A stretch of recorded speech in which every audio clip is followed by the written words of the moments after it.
que eu já estive em corporate durante muito tempo, passado 2 anos de estar em corporate na mesma função, a fazer a mesma coisa, era tipo, eu começava a ficar completamente paranoico. Todas as empresas terem o seu próprio chat GPT ou milhares de chat GPTs especialistas dentro da própria empresa, a comunicar uns com os outros. Há uma falsa promessa de que o GenAI vai resolver tudo, ou seja, tu metes um bot e resolvi.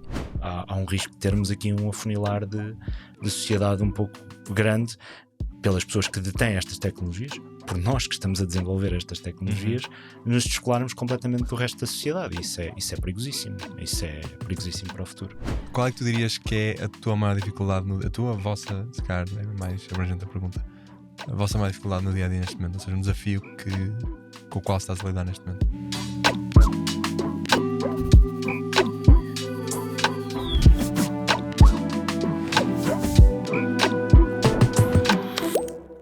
Este episódio de Founder Tales é patrocinado pela Blockit. A Blockit é uma empresa fundada em Portugal que produz smart lockers para receber encomendas. Eles estão neste momento à procura do melhor talento em Portugal e têm vagas abertas para todas as posições.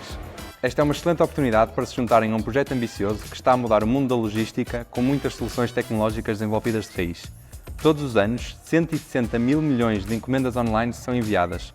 Portanto, se estão à procura de um desafio com impacto global, com propósito de melhorar o dia-a-dia de milhões de pessoas e que está a caminho de ser o número 1 global da indústria, já sabem, visitem a página de Careers no site da Blockit, em blockit.careers.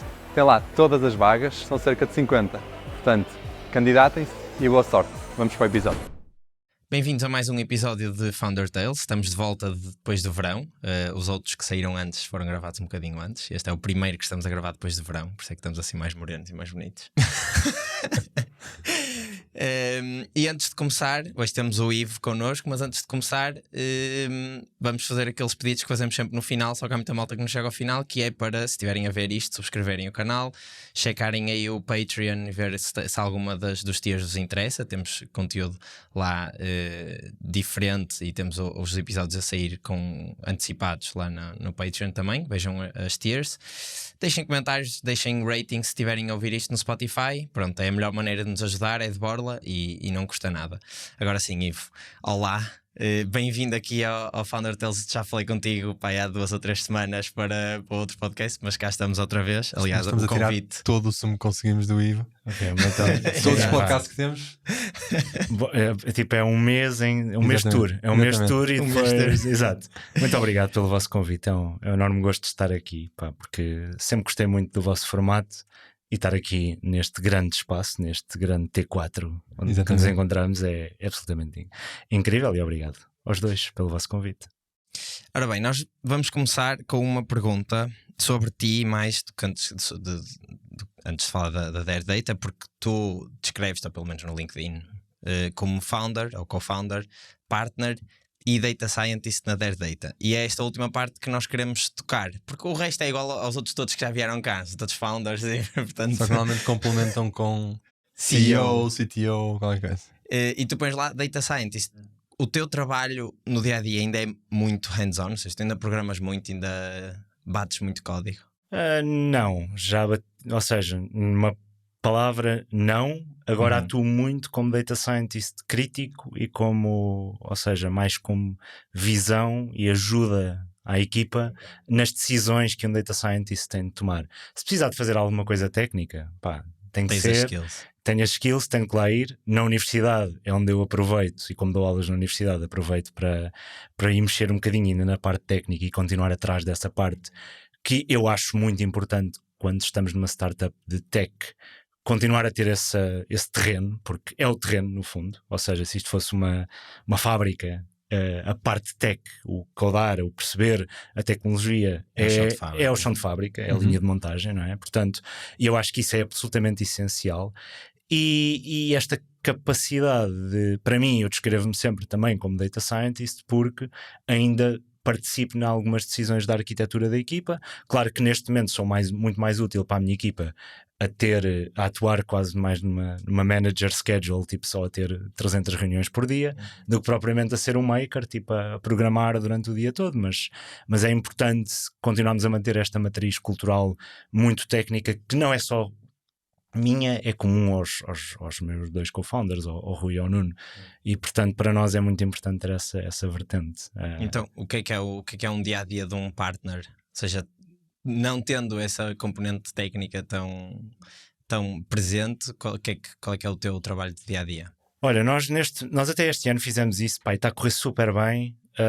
Dividimos, nós estávamos, como nascemos muito como uma empresa de serviço, estávamos todos all over the place, tipo com aquele tradicional partner, que era tipo, é um partner que tem umas contas e trata dessas contas, e agora como estamos a cada vez mais virar uma empresa de soluções em que temos muitas soluções que são ajustadas e até produtizadas para diversos clientes, mudámos a estrutura interna, mudámos a estrutura muito para cada partner tem áreas de responsabilidade e essas áreas de responsabilidade são muito mais delimitadas e, por exemplo, o Nuno só trata de vendas, o Rui só trata de tech e CTO, basicamente, e também um bocadinho da parte financeira, porque ele gosta, mas ele é maluco, deixa-o estar.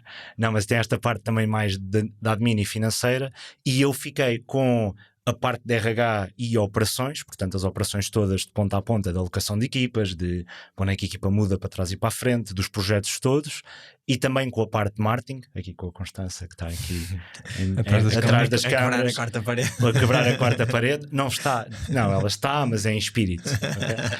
Mas que está com a Constança na parte de marketing, porque mais ninguém quer pegar em marketing na Dare Data, assim, pessoal técnico digam-lhes que têm que pegar na parte de marketing e eles olham para... queres o quê, não é? Pronto, eu sempre gostei muito da parte de marketing e da parte de marca, então também tenho essa área. Mas com estas divisões acabámos por ter dias muito diferentes. O meu dia é passado, e esta é a minha principal responsabilidade, a perceber o terreno das pessoas, ou seja, a perceber como é que as pessoas estão, como é que se estão a sentir, como é que estão a entregar, se há algum projeto que não está a entregar com a qualidade de vida, ou se não tem equipa de vida, ou se a equipa está infeliz, ou o que seja. E depois é muito passado nestas áreas de marketing e nas áreas de RH, a trabalhar com a Constança na área de marketing e com RH, com a Marta, que é outra pessoa que está à frente de RH, a coordenar com elas como é que está o nosso dia-a-dia nestas duas áreas.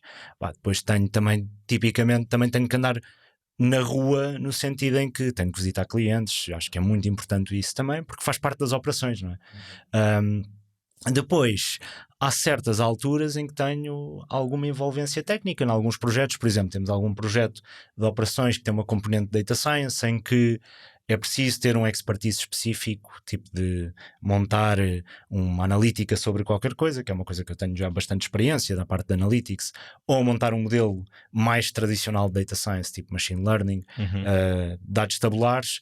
Acabo por entrar um bocadinho aí, mas no fundo o meu dia são 70 reuniões assim, misturadas entre si, portanto isto é muito o meu dia. E depois parte estratégica também, mas isso já lá vamos. Okay, então como acabaste de dizer, claramente tens uma série de funções neste momento, um monte de coisas diferentes onde vais tocando.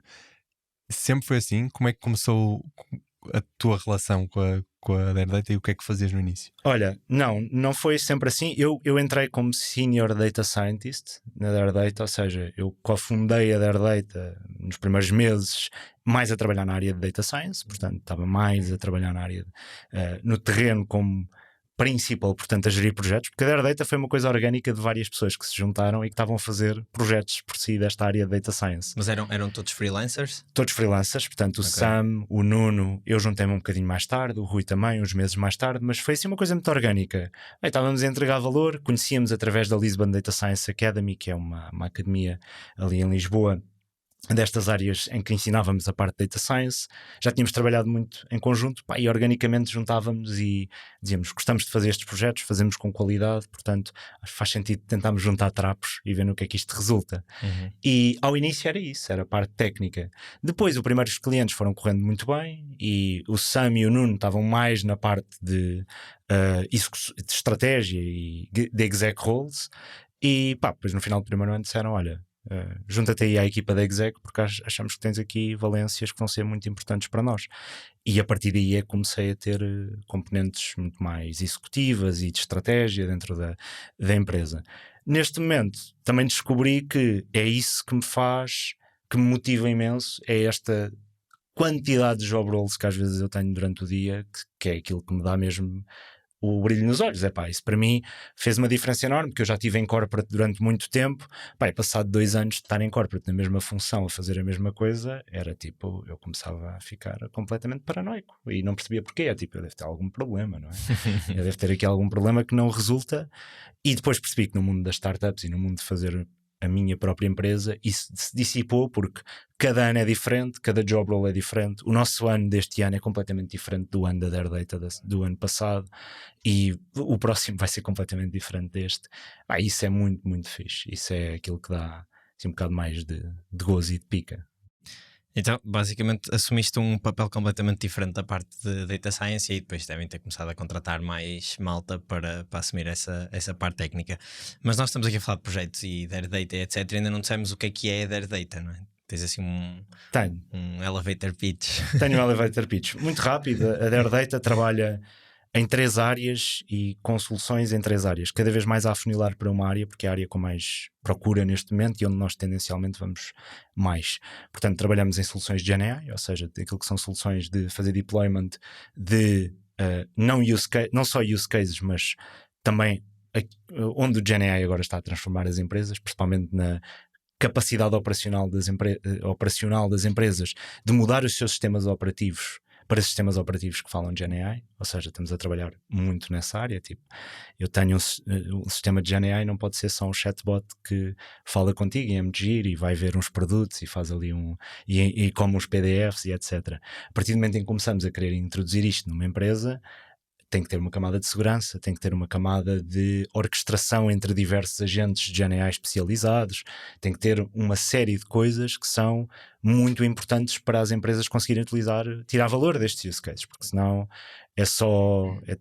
eu estava a dizer isso lá em cima, eu acho que isso é uma boa comparação. Começamos a ter os cogumelzinhos de GenAI de use case em marketing, use case em sales, use case em não sei o quê, depois aquilo nada fala umas coisas com as outras e entramos outra vez no problema das bases de dados de há 20 anos, não é? Que é, cada um tem o seu sistemazinho de base de dados e depois o cliente ID1 numa não é o cliente ID1 noutra, e depois nós como clientes sentíamos essas dores quando íamos falar com uma empresa, não é? Às vezes estávamos no call center e falávamos com alguém e falávamos a seguir com outra pessoa de outro departamento e ele já nem sabia quem é que nós éramos e que tínhamos falado com aquela empresa. Havia uma falta de...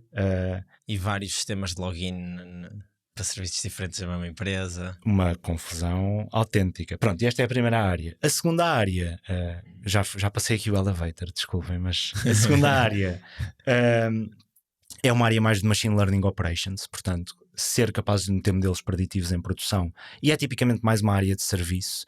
E a terceira área é uma área de Data Platforms, que é uma área mais ligada à engenharia de dados, portanto, mais o tradicional Data Lake, o tradicional serviço de Data Warehouse.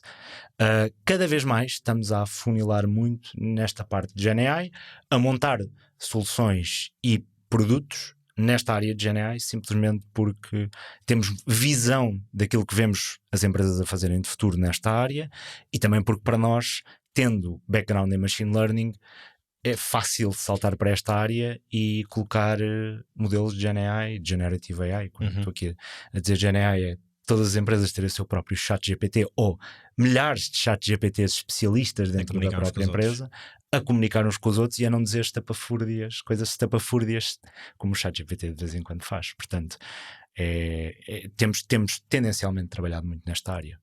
Eu vou pegar nisso que tu disseste, que é, ou seja, vocês têm esses 3 pontos, e eu até diria que se calhar o mais seguro, ou seja, aquele que é mais previsível em termos de nós prometemos um projeto A com um custo A ou X no tempo Y, para mim seria o terceiro que falaste, da parte de Data Engineering, porque é implementar uma arquitetura, ou seja, não vai variar assim tanto de empresa para empresa, pode variar o tipo de dados e etc, mas é o mais previsível. O segundo já tem algum risco, não é? Porque os modelos podem não dar os resultados que nós estamos à espera ou até que nós prometemos no início, quando vendemos o projeto. Mas de todos, o terceiro, porque é que vocês optaram por afunilar no terceiro? E eu vou-te dar aqui os meus, não é bem argumentos, mas aquilo em que eu pensei quando estavas a falar, que é o que é mais arriscado de todos, porque é o que se percebe menos o que os modelos fazem, né? E estamos dependentes muitas vezes de modelos third party, não sei se é o caso, mas se usarmos um GPT, estamos dependentes do que a OpenAI fizer e não conseguimos mexer muito no modelo. Depois, isso é assim a primeira razão. A segunda é... Os use cases ainda são muito recentes, ou seja, não há muitas empresas com problemas ou com dimensão e dados suficientes para isso ser um problema real. E o terceiro vai de encontro um bocadinho a este, que é até que ponto é que isto é uma necessidade real ou é mais até um capricho de nós temos de ter esta tecnologia porque os outros também têm e portanto isto faz sentido. E agora num contraponto, parece-me também ser se calhar o mais produtizável porque é se calhar o menos custom ou não sei. Vou deixar agora aqui discorrer sobre estes pontos que eu disse. Pá, é uma grande pergunta. É mesmo uma longa, grande pergunta. Não, foi comprida. Não é que só grande no sentido lato da palavra, é grande no sentido de complexa e profunda. Eu honestamente, pronto, eu já trabalho com machine learning há muito tempo. E se nós virmos, principalmente na parte de machine learning, nunca houve um produto de machine learning que vingasse no mercado, não é? Ou seja, aquela promessa de que eu tenho um AutoML que eu meto em cima dos processos da minha empresa e que resolve e faz o preditivo todo, nunca houve. Nunca ninguém vingou. Sim, há algumas tentativas, mas nunca tem resultados satisfatórios. Não é o core, não é? Tipo, não é o core de nenhuma empresa, tipo DataRobot, etc. Pá, não se pode só pôr aí. O produto não se põe só aí porque senão morre. Porquê? Porque estes modelos, os tradicionais, tinham muita variância, ou seja, tinham coisas que podiam correr muito mal. Era impossível eu chegar a um cliente e dizer assim: eu vou-te entregar valor por 100 mil euros, vou-te entregar 1 milhão de valor por estes 100 mil euros que tu me estás a pagar. Porque eu não fazia a mínima ideia se aquele problema que eu tinha resolvido para outras empresas iria generalizar para empresas completamente diferentes, mesmo do mesmo setor, porque os dados eram diferentes, porque as nuances do negócio eram diferentes. Dou aqui um exemplo. Se nós formos resolver um problema de cervejas, de forecast de cervejas na Holanda, vai ser completamente diferente de resolver o problema de forecast de cervejas em Portugal. Não tem nada a ver. Porquê? Porque o mercado em Portugal tem a questão de ser um duopólio, tem a questão de só ter 2 marcas preponderantes, e o mercado na Holanda está completamente fragmentado. Ou seja, só isso já me tira completamente aquilo que vai ser o poder do forecast que eu desenvolvi num destes mercados para resolver no outro de forma rápida. Se eu meter um preço fechado, e nós fizemos alguns testes com isso, ou seja, de entregar uma solução fechada ao cliente, era arriscado. Ou seja, se nós fizéssemos 10, iríamos dar o tiro no pé para aí em 7 ou 8. Na área de GenAI, continua a ser difícil, mas eu acho que é onde há mais valor para as empresas que realmente sabem implementar estas soluções. Porque, apesar de há situações em que temos mais controle dos modelos, porque podemos fazer fine-tune de modelos locais, mas mesmo a usar modelos fora do nosso controle, tipo GPTs, há técnicas de machine learning que vêm da base de machine learning que resolvem problemas desses modelos, seja de aproximações vetoriais ou o que seja. Pronto, assim, por alto também não vou entrar aqui muito em detalhe. Mas há muitas técnicas que conseguem resolver isso e que só o conhecimento e o background de machine learning e pessoas que vêm dessa área o conseguem resolver. É interessante porque nós estamos a fazer vários testes de projetos de GenAI em que nós entregamos uma solução fechada porque sabemos que aquilo vai resultar daquela maneira e conseguimos logo dizer isto vai-te poupar X a nível de custo, Y a nível de tempo, porque já vimos isto acontecer em várias indústrias. E quando fazemos isto, só esses projetos para correrem bem temos que meter lá para aí uma de 5 pessoas que temos na Dare Data. Ou seja, uma dessas 5 pessoas tem que estar presente. São pessoas com uma força e um background de machine learning muito forte, e quando o bot começa a alucinar ou começa a responder mal às coisas que nós estamos a dar, nós sabemos modificar isso, e isso é extremamente importante. Por outro lado, vemos que há um capricho das empresas ainda atrás destes projetos, há uma falsa promessa de que o GenAI vai resolver tudo, ou seja, tu metes um bot e resolvi. E posso despedir metade da minha equipa e resolvi. E depois há muitas vezes que vêm falar connosco depois destes projetos e dizer assim: precisávamos falar convosco, já ouvimos falar um bocadinho daquilo que vocês fazem, e estamos com um problema. E nós já dizemos: o bot está a responder mal, não é? Pois é isso, não está a responder como eu quero. Não basta ligar a APIs para pôr este tipo de modelos a funcionar, principalmente por o problema generativo. Agora, quando estes modelos acertam, quando se sabe meter estes modelos a acertar e se consegue ligar isto aos sistemas operacionais da empresa, é aí que os grandes ganhos vêm para a maior parte das organizações. E é muito mais generalizável de empresa para empresa, porque todas as empresas têm sistemas operacionais, têm os seus sistemas de base de dados, sistemas legacy, e todas as empresas têm uma interface conversacional, algures. Portanto, tendo estas duas interfaces, Dizes, tipo um Teams, um Slack. Teams, um Slack, Ok. toda a gente toda a gente entende linguagem, ou seja, sim, mesmo sim. que nós façamos um front-end para alguém que não percebe nada de machine learning, as pessoas conseguem olhar para aquilo e percebem porque é a linguagem natural. Enquanto no passado, se eu desse, vou pegar outra vez no exemplo de forecast de vendas, se eu desse um fecheiro com SKUs, que são Stock Keeping Units, portanto os artigos, mais o valor de forecast, havia pessoas que recebiam um fecheiro Excel e ficavam lá para aquilo, mas isto quer dizer o quê? Tipo, isto é datas, isto é SKUs, ok, estou a prever, isto é vendas, mas não há interface conversacional. E a interface conversacional dá ali um certo conforto na utilização destes use cases, na parte de adoção, e depois a parte de saber como é que estes modelos se conseguem integrar bem com os sistemas operacionais atuais, como é que vão falar com uma base de dados. Por exemplo, o que é que eu quero dizer com isto? Um use case tão simples como eu falo com um chatbot de atendimento que tem que me dar o meu PIN do telefone. Isto é perigoso, não é? Porque se isto não correr bem, o que é que isto pode correr mal em muita coisa? Sim, Pode me olá. dar o PIN errado. Olá, sou o Diogo, dá-me o Dá-me PIN. Dá-me o PIN e lá dá o PIN dele, se calhar dava de jeito para fazer Zec ali algumas coisas dele, não é? Mas é perigoso, ou seja, é preciso uma camada de segurança, é preciso uma camada de o bot tem que responder realmente bem, ele só pode responder para o utilizador que de facto está a perguntar, tem que haver uma verificação de segurança que aquele é o utilizador. Há toda uma camada de vários passos que não se monta a fazer umas ligaçõezinhas de APIs de OpenAI, não é? Isso não...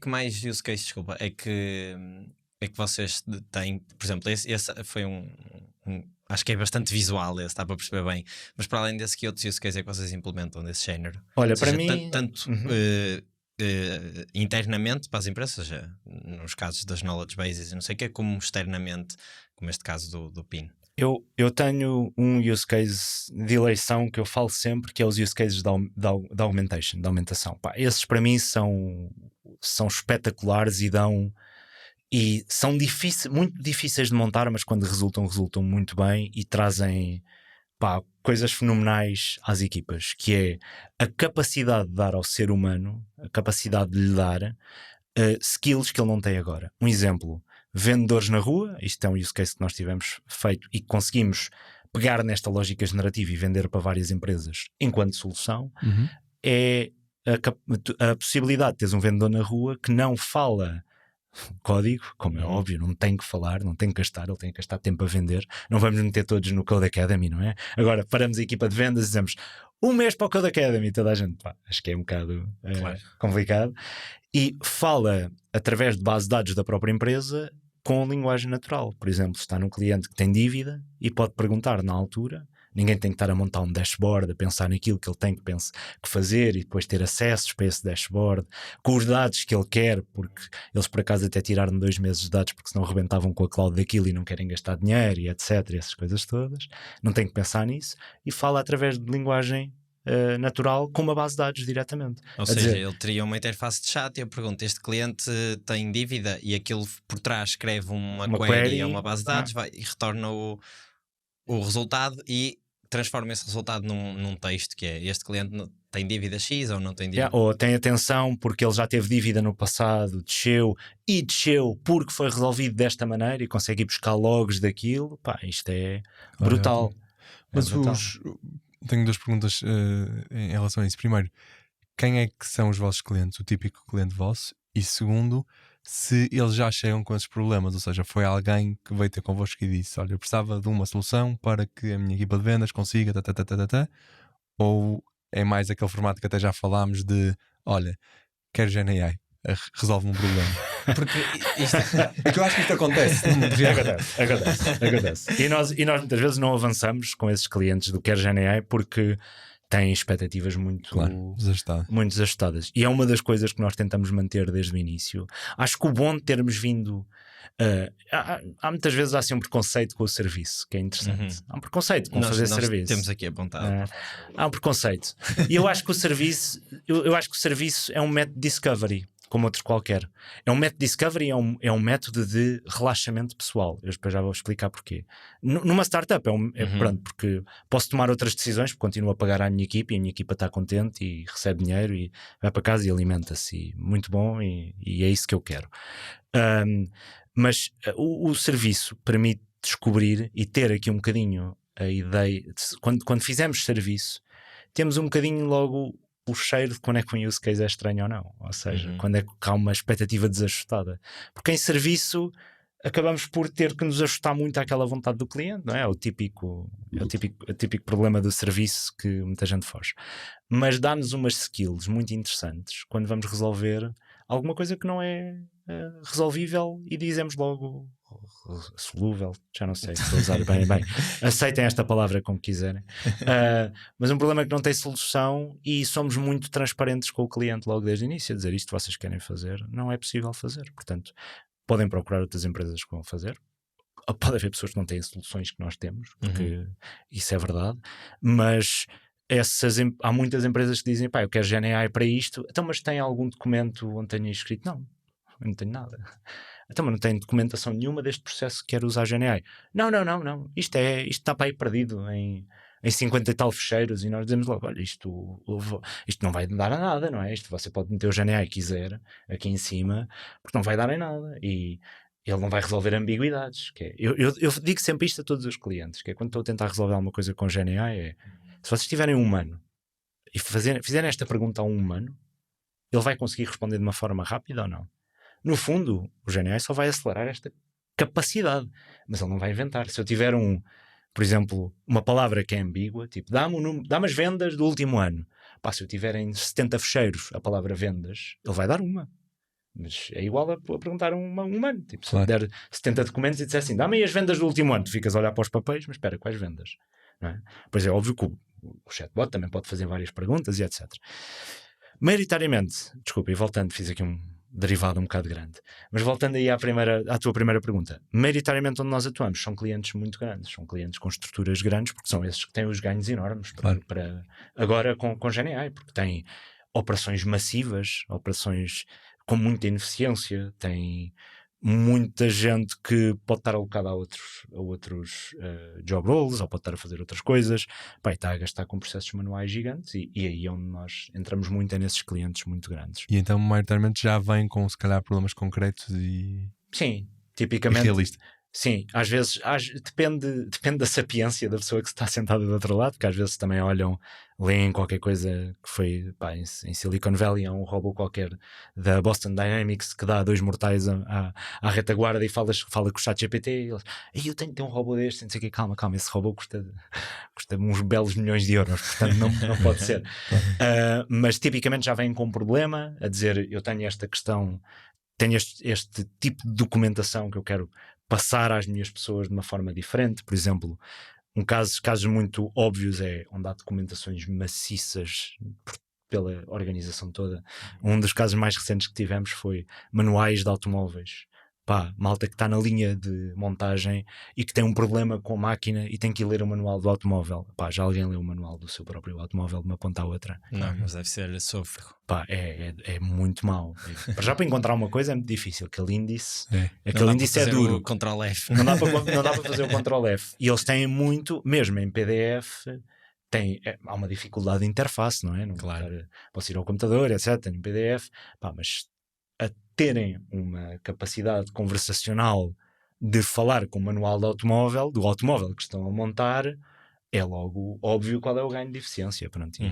Isso é de facto as soluções mais apaixonantes que temos para desenvolver aqui. Tu falaste aí num ponto que até falamos no outro podcast que gravamos, em que tu disseste algo como quando eu te perguntei quais é que eram as tarefas ou os trabalhos que iam ser mais rapidamente substituídos por inteligência artificial, tu disseste algo do género, eu acho que mais do que trabalhos são atitudes ou posturas face ao trabalho, e que o craftsmanship, ou seja, a arte de fazer qualquer coisa muito bem, vai ser muito mais valorizada exatamente por ser uma coisa manual. E nós estivemos até a discutir como é que podíamos, sem repetir o que já tinhas dito no outro podcast, o que é que podíamos, que questões é que eram interessantes para abordar nesta área. E uma das coisas que nós pensamos foi, ou seja, basicamente o que tu estás a dizer é que o que vai ter mais cariz manual, no fundo vai ser mais premium. Ou seja, o default vai ser tudo não é? Onde der. O default é AI e depois o manual é premium.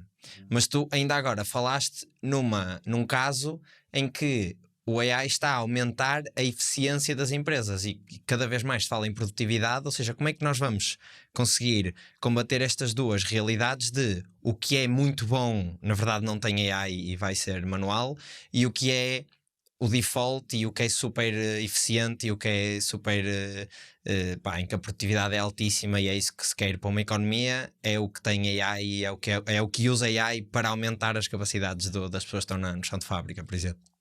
É outra vez aquela pergunta de é muito difícil. Já no outro podcast, quando fizeste a última pergunta do teste de Turing, foi um bocadinho é a mesma reação que eu tenho, porque é uma pergunta que nos leva a pensar sobre o modelo económico que nós temos, no fundo, não é? Que é um modelo económico assente numa produtividade, que essa produtividade depois traduz em valor acionista e esse modelo pode ser desafiado por esta...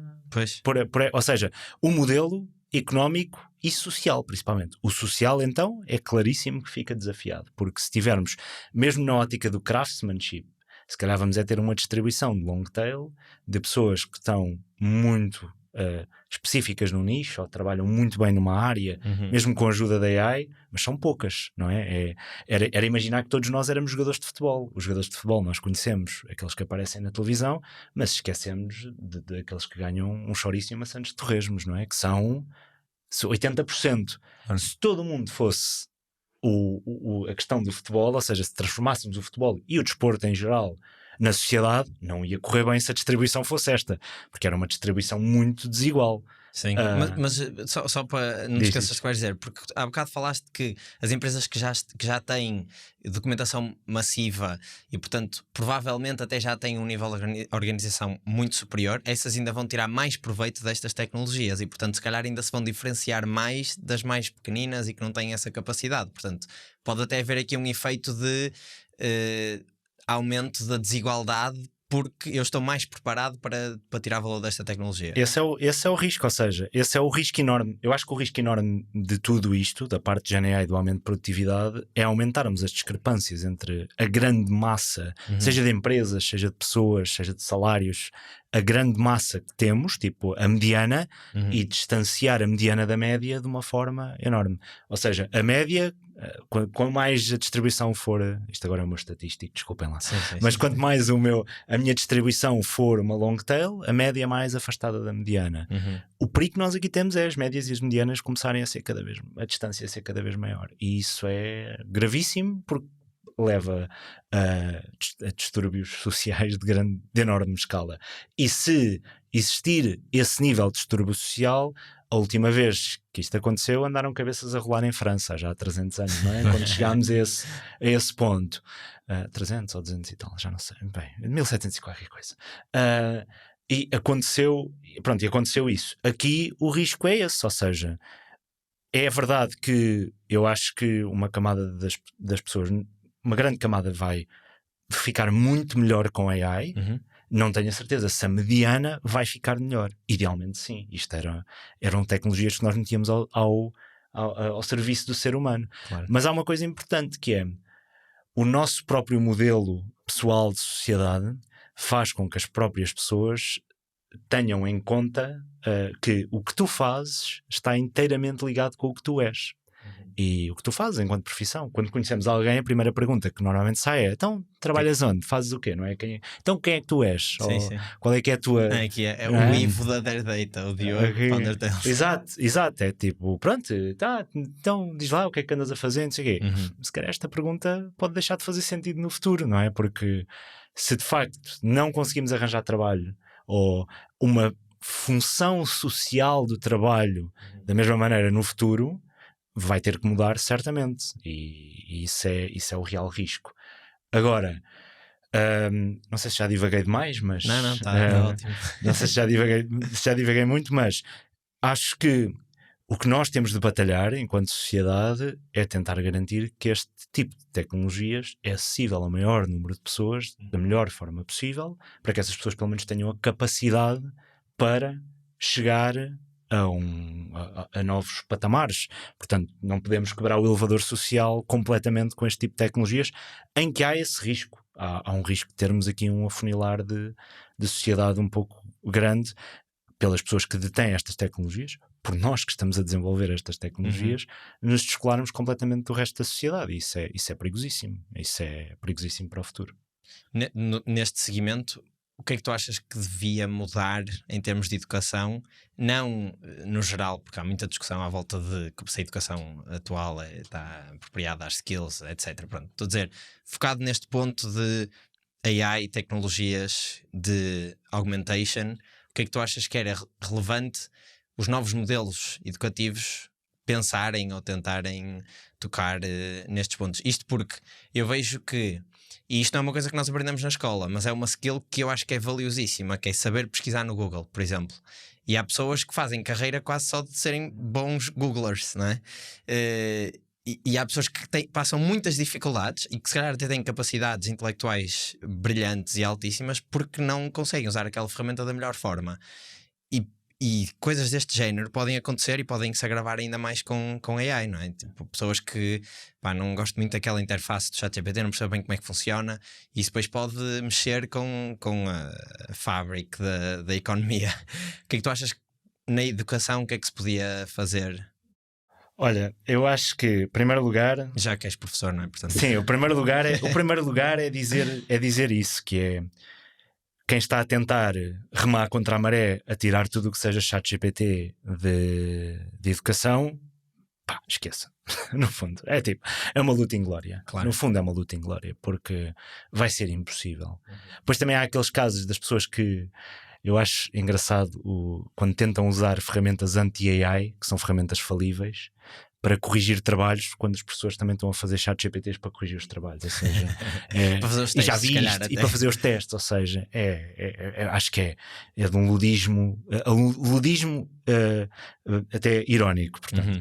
Mas o que é importante é garantir que existe um acesso transversal a estas tecnologias, no sentido em que tens a capacidade de qualquer pessoa perceber como pode usar estas tecnologias para maximizar o seu sucesso, e eu diria que temos que trabalhar sem dúvida os soft skills desde cedo, porque o mundo vai ficar mais incerto, vai ficar mais rápido, vai ficar mais veloz e rápido é a mesma coisa, mas basicamente as coisas vão mudar muito rápido e tu podes ter de reinventar muito rapidamente.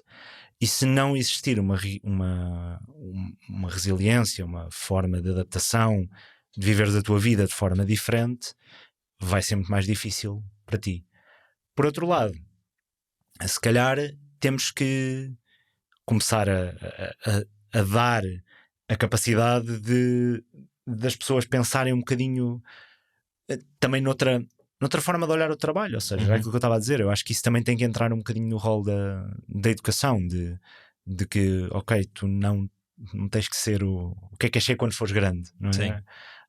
Se calhar vamos deixar de pensar assim, porque a longo prazo, longuíssimo prazo, os humanos não vão conseguir competir com as máquinas em certas coisas. Portanto, há coisas... Já não conseguem atualmente. Em muitas coisas, não é? Pronto, e aí a adaptação, a capacidade de nós fazermos coisas novas que sejam precisas para a sociedade e onde nos consigamos sentir bem. Por um lado, essa adaptação é muito importante para conseguirmos fazer isso sem frustração, e por outro lado, deixarmos de pensar que somos só o nosso trabalho. Só somos o nosso trabalho. Até que ponto é que achas que... Eu acho que se faz muito esta comparação, e eu não sei se faz muito sentido, mas compara-se muito, eu sinto, esta revolução agora da AI com o que foi a internet há uns anos, não é? Que ao mesmo tempo ameaçava muitos trabalhos, sei lá, agora eu vejo que a grande diferença agora é que eu sinto que a AI vem se calhar ameaçar Todos. Todas as áreas, não é? Exato. Na altura, se caso fosses um carteiro, sentias-te ameaçado, mas se fosses um contabilista, se calhar vês como uma ferramenta. Achas que é uma comparação justa isto de Não. a revolução da internet com a revolução da AI? Não por causa disso que tu disseste, pela generalização. Ou seja, e depois quando há pessoas a comparar com a Revolução Industrial, ainda mais bogus para mim é porque desculpa os anglicanismos, mas pronto, é tipo, pá, porque quer dizer, quando alguém ficou sem, vamos imaginar na Revolução Industrial, vamos imaginar na Revolução do Automóvel, não é? Se eu era um condutor de cavalo, não era um condutor de cavalo, um condutor de carroça, como eu, pronto, tinha o meu coche e apareceu o automóvel. Se eu me transformasse num condutor de táxi de automóvel, aquele skill iria durar-me para quantos anos? Quantos anos é que era relevante? 100, 100 e pouco, até agora.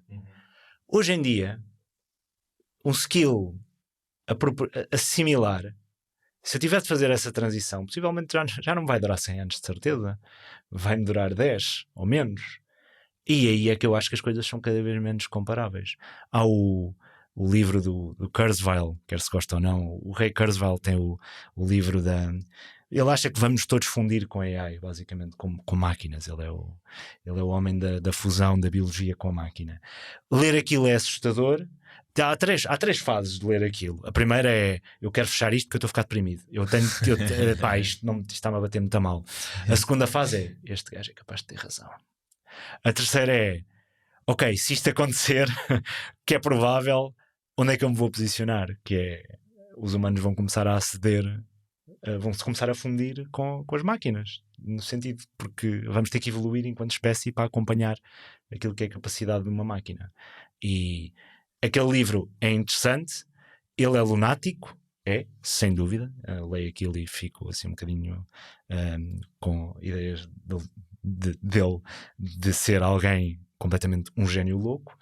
Contudo, é duro ler. É duro ler, porque nós temos a nossa humanidade bem presente, não é? Portanto, e a nossa humanidade não passa por começarmos a pensar usando a cloud, não é? Ter um chip aqui que se liga à Azure ou à AWS ou a Google, para não me acusarem de ter aqui algum favoritismo, a ter um pensamento que me liga à cloud para eu aceder a pensamento mais rápido. Ninguém pensa nisso, mas se nós pensarmos no global, olhamos para o tudo, se calhar pode ser para aí que o humano avança. Não sabemos. Eu acho que o mais imediato agora há de ser termos estes assistentes quase custom por pessoa, não é? Já aqui na Europa ainda não, mas teoricamente vamos ter, por exemplo, nos telemóveis, eles vão ter acesso a toda a nossa vida que está no telemóvel. Claro que depois isso não passa para o trabalho, a menos que trabalhemos muito com o telemóvel. Mas acho que isso vai ser assim o primeiro passo, não é? E acho que isso pode até desbloquear muitas mentalidades de: olha, isto afinal dá jeito, se eu souber jogar com isto, posso me tornar até num profissional melhor.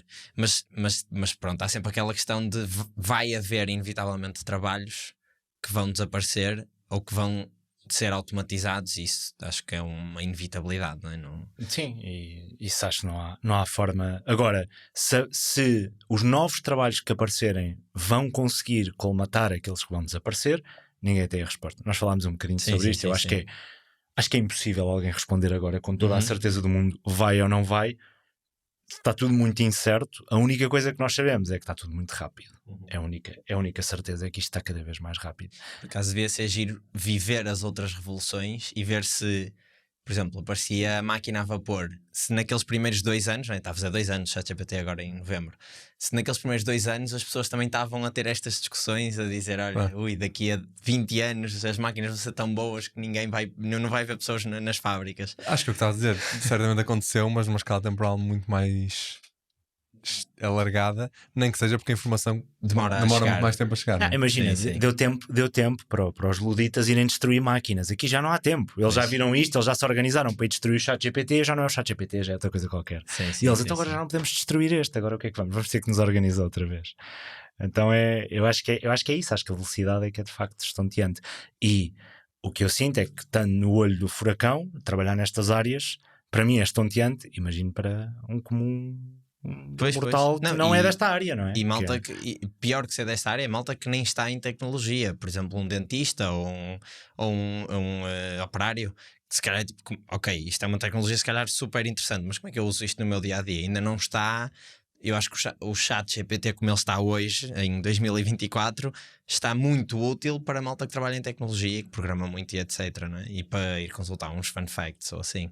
Mas ainda não tem um use case para dia-a-dia, se calhar, de uma pessoa que tem um trabalho mais convencional.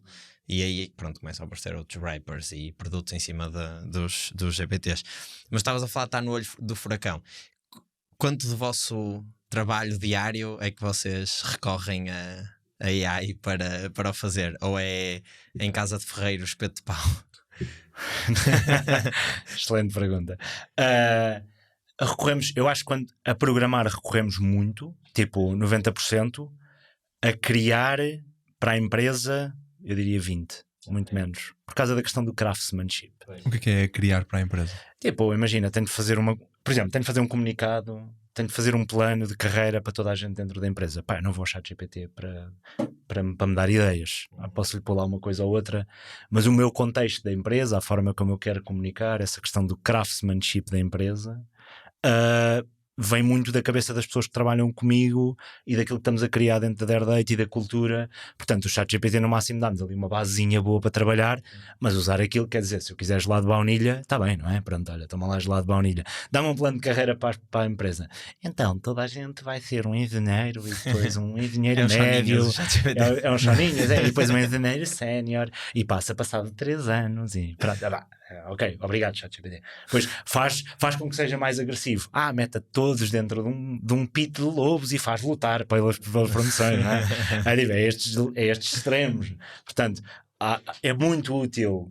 Por exemplo, eu acho horrível isto tipo, é daquelas coisas que me dá mesmo coisa, que é a malta que tem os GPTs automatizados a responder e-mails às pessoas. Pá, isso é tipo, ok, pá, vai-te embora, não é? Tipo, não estás cá a fazer nada, porque acho que há um mínimo de qualidade que uma pessoa tem que acrescentar. Epá, até podes ter o GPT a escrever o primeiro e-mail. Sim. Acho que isso é fixe.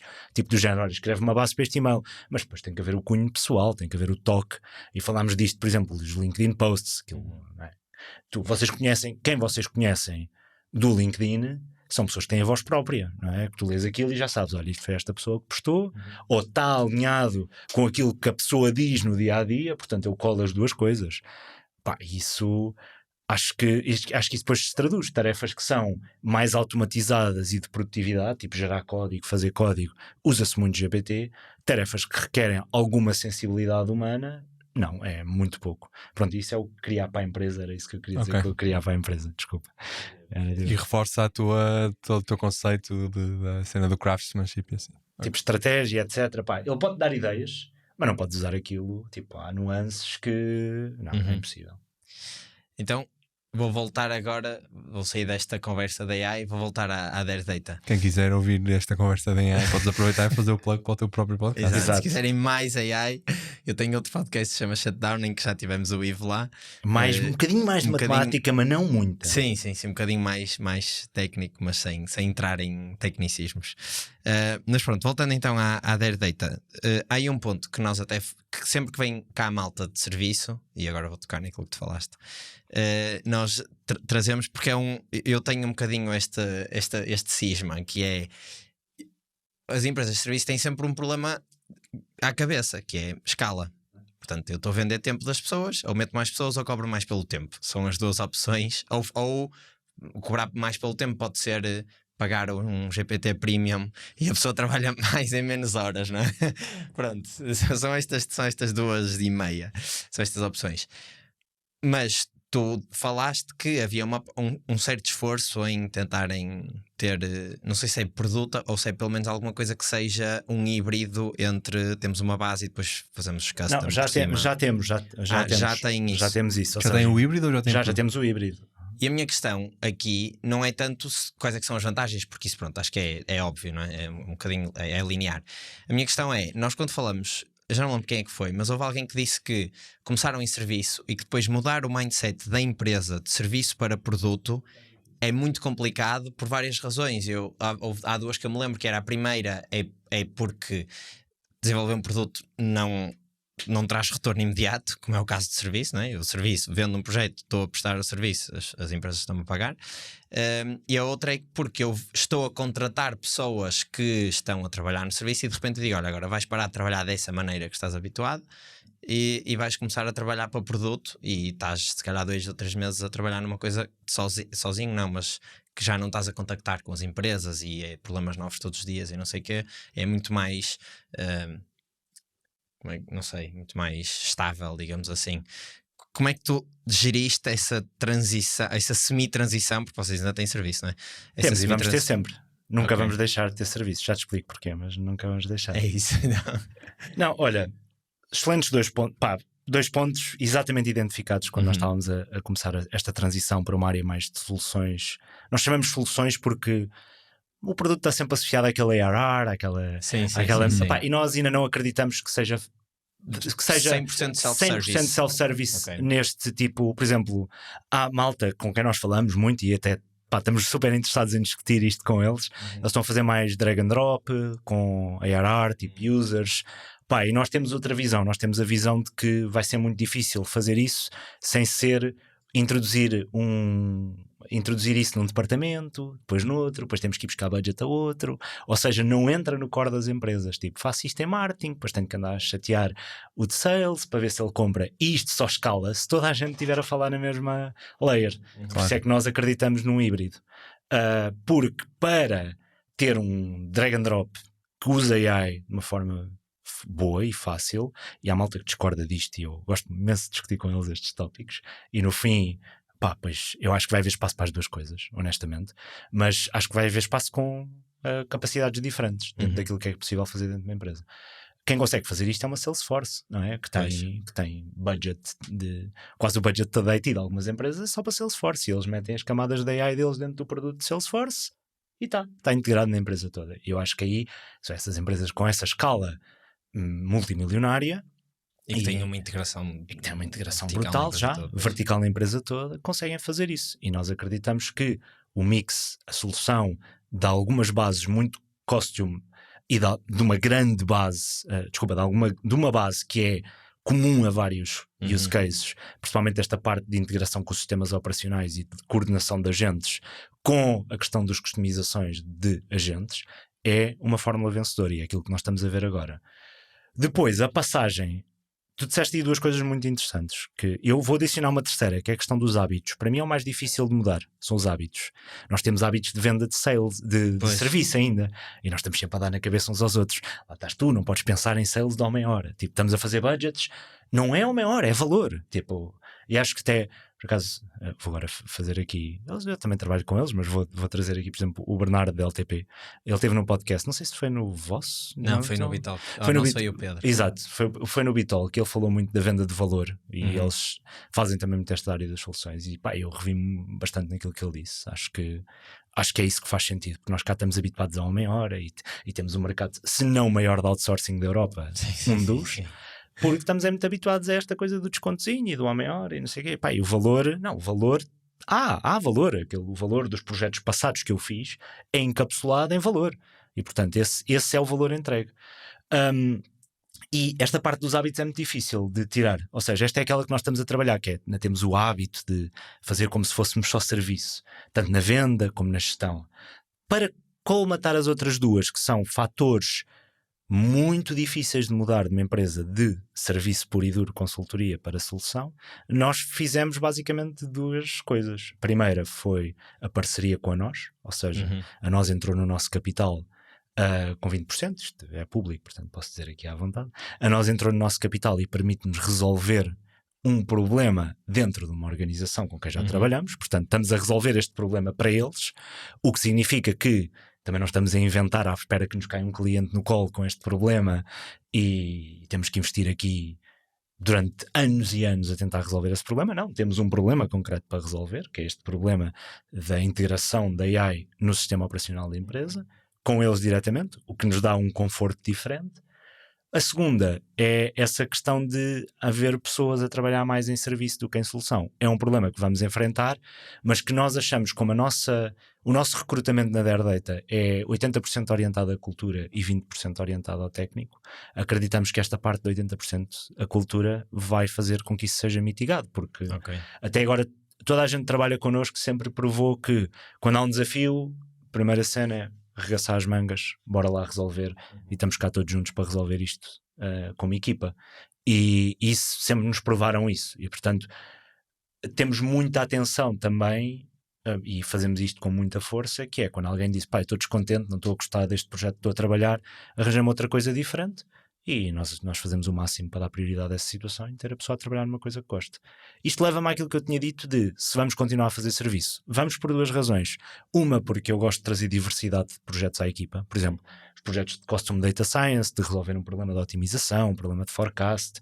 São coisas que não nos vão dar a escala enorme ou que vão dar dinheiro enorme, mas é divertido para a equipa. Se é divertido para a minha equipa, fixe. Sim, e entra naquilo do Discovery. E por causa da questão do Discovery, porque eu acho que o serviço, e se formos ver, até aqui em Portugal, há diversos casos de empresas que são produto, toda a gente os conhece como produto, mas tem uma linha de serviço muito grande. Assim, à cabeça a Fidzai. A Fidzai, é que eu ia dizer também. A Fidzai, e ninguém vai dizer que a Fidzai não tem escala. Portanto, e também já falámos com eles e revemos muito também na mentalidade. E aliás, mostra que dos chamados unicórnios, a Fidzai é aquela que talvez continue mais estável e tem muito poucos layoffs e etc. Se calhar quer dizer alguma coisa. E para nós isso é importante. E agora, porque o podcast se chama Founder Tales, acho que temos de tentar extrair uma outra tale. Qual é que tu dirias que é a tua maior dificuldade, a vossa, se calhar é mais abrangente a pergunta, a vossa maior dificuldade no dia-a-dia neste momento? Ou seja, um desafio com o qual estás a lidar neste momento? Olha, deixa-me pensar um bocadinho. Há várias, mas eu diria que aquela assim mais difícil é relacionado com isto que o Álvaro disse. Acho que esta questão de dar uma volta à empresa para ser uma empresa de soluções, que vende soluções e executa soluções, e não, porque executar soluções é chegar ao cliente e dizer assim, eu vou-te entregar valor com este dinheiro e não há mais um cêntimo. E no serviço eu vou-te entregar este valor com este dinheiro e estas pessoas. Se as pessoas trabalharem mais, eu depois vou lá, olha, isto afinal o scope estava mal fechado e tal, não sei o quê, portanto vamos demorar mais um mês e toda a gente concorda, assim, ok, vamos avançar. Uma solução não existe. E portanto essa mudança para a execução, na execução é o mais difícil, porque as equipas técnicas têm que estar... Eu estou sempre a dizer, no outro dia usei esta expressão, que é, as equipas técnicas têm que ser... Vou trazer o futebol outra vez, somos muito portugueses. Mas as equipas técnicas têm que ser como... Eu gosto muito do Guardiola a nível de liderança, não só a nível de desporto, mas a nível de liderança, acho que é extraordinária a liderança dele. E depois vê-se nos resultados.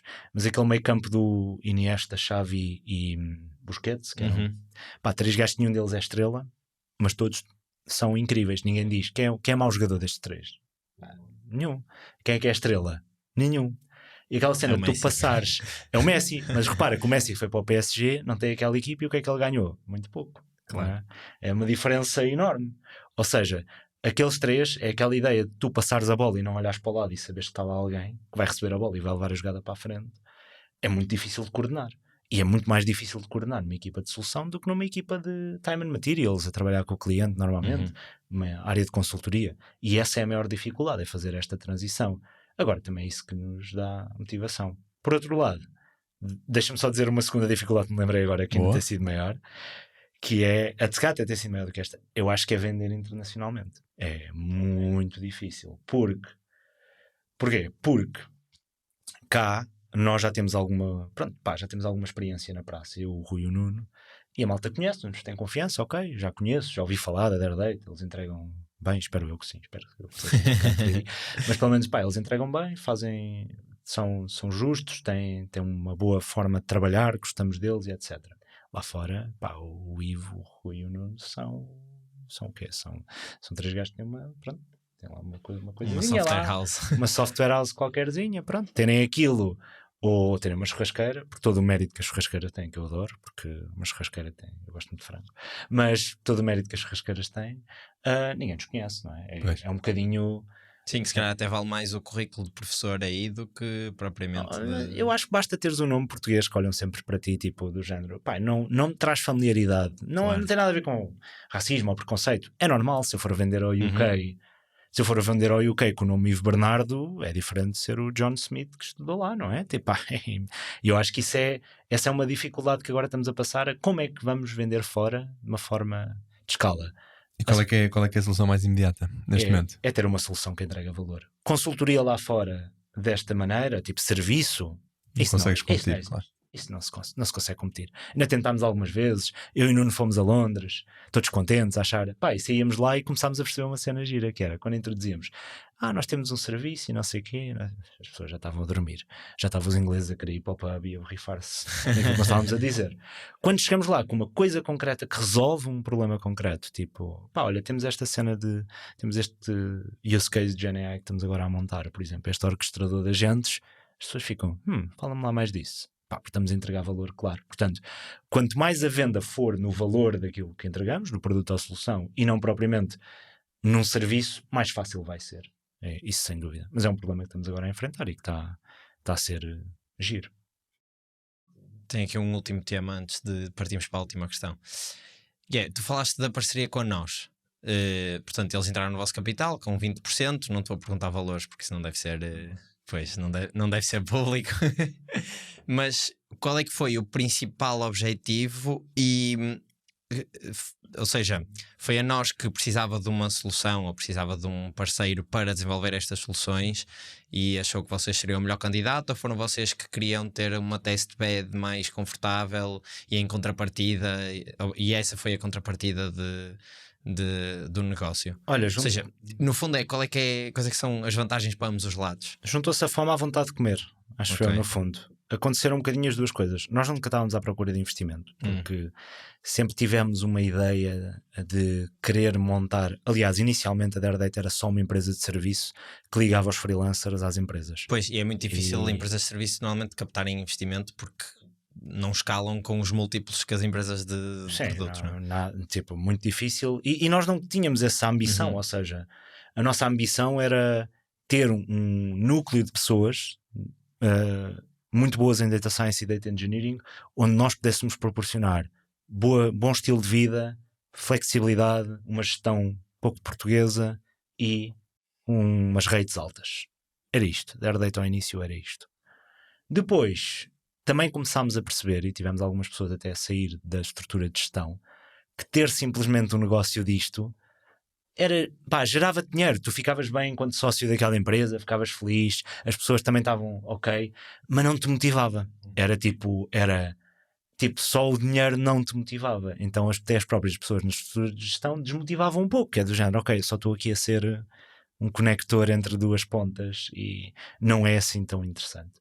Acho que há aí problema para resolver, depois podemos falar disso com mais tempo, mas nós decidimos não apostar nesse problema, ou seja, em resolver os middlemans entre entre developers e empresas, mas isso é outros 500. Mas começámos só com isto, ou seja, vamos ser um grupo de pessoas aqui que se conhecem, somos freelancers e toda a gente, e vamos arranjar aqui bons projetos sobre uma marca comum. Era isto. Depois começámos a perceber que entrou esta área de GenAI, nós começámos a ter muita facilidade de trabalhar nesta área e entregar coisas com qualidade, e começou-nos a motivar mais enquanto equipa de gestão. Temos aqui um potencial enorme para poder aproveitar. Temos pessoal dentro de casa com quem trabalhamos e adoramos trabalhar e que são excelentes engenheiros e cientistas de dados. Eles gostam de fazer isto, gostam de trabalhar connosco, temos uma cultura forte, e a partir daí começámos a pensar como é que nós podemos levar isto para outros caminhos.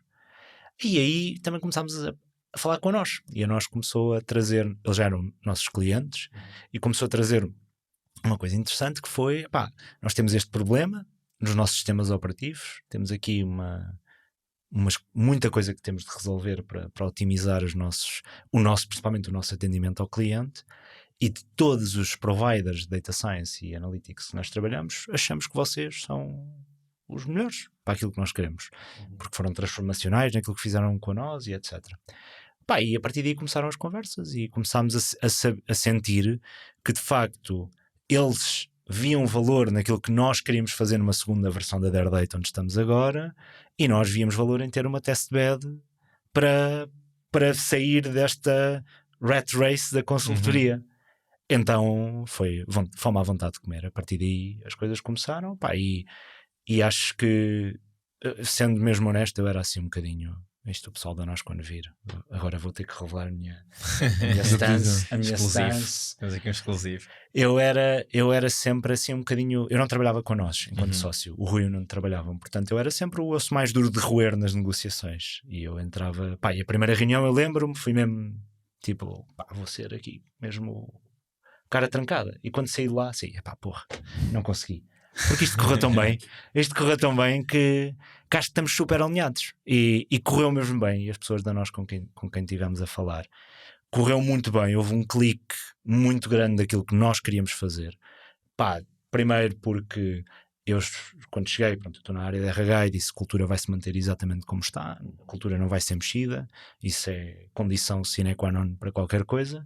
Pá, e a nós disse, sim, está-se bem, tipo, tranquilo, isto, nós sabemos que vocês é que têm essa capacidade, vocês têm a capacidade de atrair essas pessoas todas, elas gostam de trabalhar convosco, vocês gostam de trabalhar com elas, proporcionam bons ambientes, a malta curte, nós não vamos meter o dedo para estragar. E já tínhamos tido algumas conversas, não por vontade nossa, porque como eu disse nós não estávamos à procura, já tínhamos tido algumas conversas e toda a conversa morria um bocadinho aí logo, porque não havia aquele fit cultural. Bem, connosco foi tudo muito tranquilo. Correu super bem e estamos muito contentes por ter a nós como parceiro. Sério, não estou a dizer isto tipo institucional, claro. Agora faço assim para a câmera. Estamos muito contentes connosco como parceiro. Não tem nada a ver com isso. Estamos mesmo muito contentes, damos-nos muito bem com as pessoas que estão no nosso board. Temos até nos ajuda a profissionalizar um bocadinho a empresa, claro. Que antes era assim tudo um bocadinho wild, tipo, olha, precisamos de pensar aí como é que vão ser os bónus para o ano. E se acabamos num guardanapinho, toma, está aqui. E começámos a profissionalizar um bocadinho a empresa também, foi bom para todos. E acho que agora estamos a trabalhar nesta solução com eles. E está a ser muito fixe, está a ser uma coisa que estamos a conseguir trazer muito mais rapidamente às outras empresas, no fundo. Vai. Última pergunta? Sim. A última pergunta para fechar o episódio é: vamos-te pedir um conselho que tu gostavas que tivesse sido dado quando começaste a tua carreira e não foi. Olha, pá, espetacular, essa é tramada. Esta é do que dizem os teus olhos, é a vossa que dizem os teus olhos. É a nossa versão. Eu sei. Eu devia ter preparado esta pergunta. Eu ouvi, pá, e disse: olha, eu acho que o maior conselho que eu gostava de dar para jovens empreendedores. O que me tivessem dado e não me deram, mas que eu acho que fui-me apercebendo para mim, é que às vezes temos aquela ideia que um comboio passa e nunca mais volta a passar, e perdeste a tua oportunidade. E não há nada mais aldrabão que isso, no fundo. E eu posso explicar 2 situações em que isso aconteceu. Eu tive 10 anos em corporate e era um apaixonado pelo pessoal que estava em startups. Eu nunca fazia a mínima ideia, quando estava sentado numa corporate. Eu achava que já tinha perdido, porque não fiz uma startup com 20 anos, nem com 21, nem com 25. Eu comecei a minha startup com 30, portanto já estava a entrar nos 30. E eu olhava e dizia, e tipo, sempre que eu olhava tipo com 28 e estava na Johnny Martins na altura, eu olhava para o pessoal das startups e dizia: que fixe, que cool, eu já não vou conseguir estar ali, já não vou conseguir ter aquele lugar e inspirar outras pessoas, mas eu gostava mesmo de fazer aquilo. Mas tinha sempre esta ideia de que o meu comboio já foi, tipo, eu não fiz isto quando era novo, eu não me lancei quando era novo, o meu comboio já foi. Não há nada mais falso do que isso. Outra história engraçada nisto diz-me exatamente a mesma coisa, é mais relacionado com a universidade. Eu, quando estava na universidade, eu tinha uma paixão maluca por querer ser presidente da Associação de Estudantes. A cena, eu andava lá e tipo, por acaso a Constança foi, e foi bem melhor do que eu como presidente da Associação de Estudantes, e na altura não fui porque precisava de ganhar dinheiro. E os mandatos eram tipo, eu estava no 3º ano, candidatava-me em janeiro e tinha que ficar de janeiro a dezembro como presidente, o que significa que eu não conseguia ganhar dinheiro em julho, mas eu tinha literalmente que ir ganhar dinheiro para sobreviver, porque por razões familiares tinha mesmo que ir ganhar dinheiro em julho. Então não me candidatei, tipo, não me cheguei à frente nesse ano como presidente, e aquilo ficou-me sempre entalado, estás a ver, tipo, porque eu gostava mesmo era de contribuir com aquilo. Passados 8 anos, 8? 9, 10, não, 10, mais. Quando é que eu tomei posse? Já não sei. Estou aqui a perguntar ao meu Jorge Mendes. Não, passado 12 anos, mais ou menos, tive a oportunidade de ser agora presidente da Associação dos Antigos Alunos. E aquilo que eu estou a contribuir neste momento para a comunidade da nova IMS é muito melhor do que aquilo que eu iria contribuir há 12 anos. E eu naquela altura fiquei frustradíssimo. Tipo, mas anos a pensar, tipo, do género, não cumpri uma coisa que eu gostava mesmo de ter cumprido. E hoje em dia tenho a ideia de que, pá, há 12... Eu agora estou a contribuir muito melhor para esta comunidade, estou a adicionar muito mais valor à comunidade que eu alguma vez iria poder adicionar naquela altura. E esta ideia de que um comboio passa uma vez, eu estou sempre isto a dizer às pessoas, que é tipo, tenho uma oportunidade para ir para o Japão trabalhar e não sei se devo recusar porque tenho aqui várias coisas, tenho família aqui e quero se calhar ficar cá mais um bocado. Pá, se é isso que te sentes, há aquela malta que é tipo, vai, não percas nada e é uma oportunidade única. As oportunidades únicas existem, às vezes não passam o mesmo comboio, mas passam um comboio diferente, de outra maneira. E desde que tu tenhas aquela mentalidade de pá, bora lá arregaçar as mangas e ver como é que eu consigo gerar tipo mais destas oportunidades que me aparecem, pá, as coisas acontecem. E tipo, e no fim não vale a pena estar a remoer os what ifs. Acho que o mais importante é tentar ao longo da vida minimizar o arrependimento, é verdade. Mas também esse minimizar arrependimento não é pensar na pá, não fiz aquilo e já não vou poder fazer o mesmo à frente. Pá, às vezes não passa um comboio, passa uma carripana, é um bocadinho diferente, Mas já para o mesmo sítio. Mas já para o mesmo sítio. Yeah. E isso é aquilo que para mim foi super transformacional e agora me dá uma paz de vida muito, muito grande. Eu acho que vai haver Conselho. muita gente a identificar-se com este, principalmente com a primeira parte, até porque isto é assim, um podcast que é feito para a malta que não é só para essa malta, mas há muita malta que um dia gostava de empreender e de criar uma startup, etc. E que se calhar até está nessa fase de pá, já não tenho 23, já não vou ser o Mark Zuckerberg, portanto já não interessa. E que não é bem assim, não é? Não. Mas pronto. Ótimo episódio, muito obrigado, Ivo. Obrigado, eu. Foi uma ótima Muito conversa, muito fixe mesmo. E já sabem aquilo que eu pedi no início, peço outra vez. Portanto, subscrevam se ainda não tiverem subscritos. Vamos tentar chegar aí aos 1000 antes do final de novembro. Mas é um bom gol. É um bom gol, é um bom gol. E pronto, deixem comentários, deixem aí gostos, etc. Spotify também deixem os ratings, que também é a melhor maneira de nos ajudar. E se quiserem ajudar ainda mais, tem o Patreon onde podem contribuir diretamente. E é isso, vemo-nos na próxima segunda-feira. Até para a semana.